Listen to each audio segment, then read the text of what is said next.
आज आम्ही बनवूया रक्तीसट. कसं बनवायचं चला मग सुरू करूया.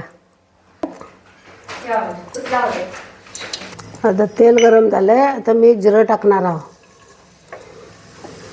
मग आता कांदा घालणार आहो.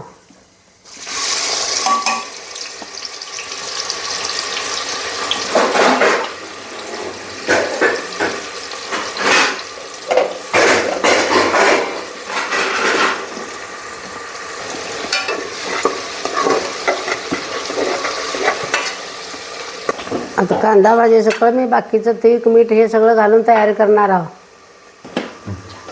रक्तीसट सगळं बारीक करून चांगलं धुवून घेतलेलं आहे.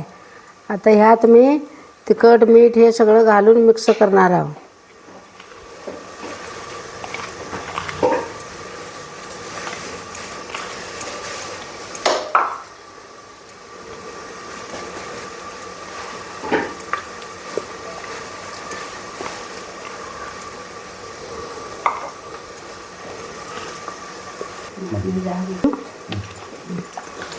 तुम्हाला कसं पाहिजे तसं. म्हणजे जास्त झणझणी पाहिजे असलं तर जास्त तिखट टाकायचं. झणझणी दिसते. हा भाजायचा आहे. कांदा भाजल्यानंतर आलं लसूण घालणार आहोत. त्यात पेस्ट घालणार आहोत आलं लसूणचं. आम्ही 5 जणी बहिणी आम्ही सगळ्या बसून असं जेवण करणार. मस्त झालंय म्हणून घेतो. आता कांदा भाजलेला आहे. त्यात आलं लसूण घालतो. आमची आई आम्हाला असं करून लावी मस्त करून बनवी आमची आई. तसं आमच्या आईकडनं आम्ही शिकलो आहे.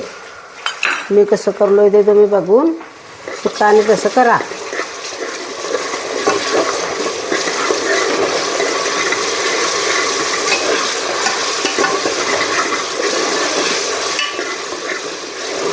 करून घेतो.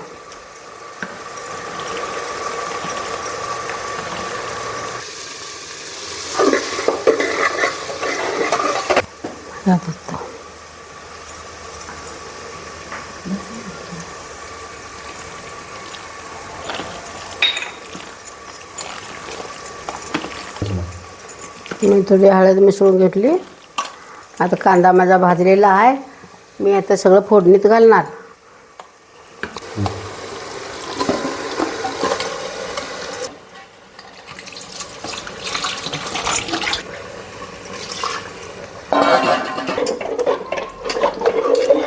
आता मी सगळे फोडणीत घालून मिक्स करून घेतलो आहे. आता याच्यावर मी ढाकण टाकतो. थोड्या वेळात 15-20 मिनटात शिजवून येते. ढाकले की येतं शिजून. आता मी 7-8 शिट्या करून घेणार. आता 7 शिट्या करून घेतलो आहे. तर ढाकण काढून शिजलं का बघूया.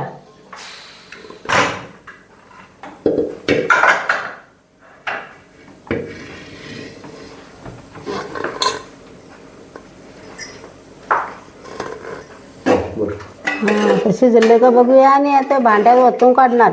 शिजलं आहे ते.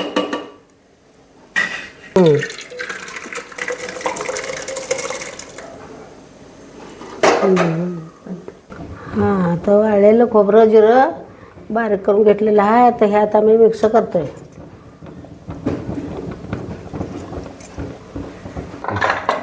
आम्ही रक्त जरा गरम करून घेऊन घट केलेला आहे. आता ह्या रक्तीमध्ये आता हे रक्त मिसळतो आम्ही सगळं.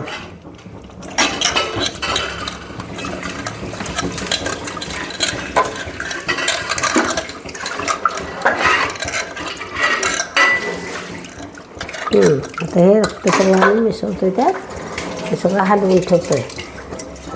5 मिनटात आता हे होऊन येतं. पाणी सगळं आटतं. म्हणून हे घेऊन खायचं. मस्त होते. खाऊन बघा हां. आणि मला कळवा कसं झालं आहे ते.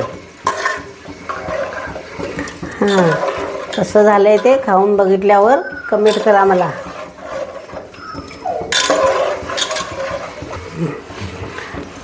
ती बनवून बघा छान होतं आहे. तुम्ही खाऊन बघितल्यावर मला कमेंट करा.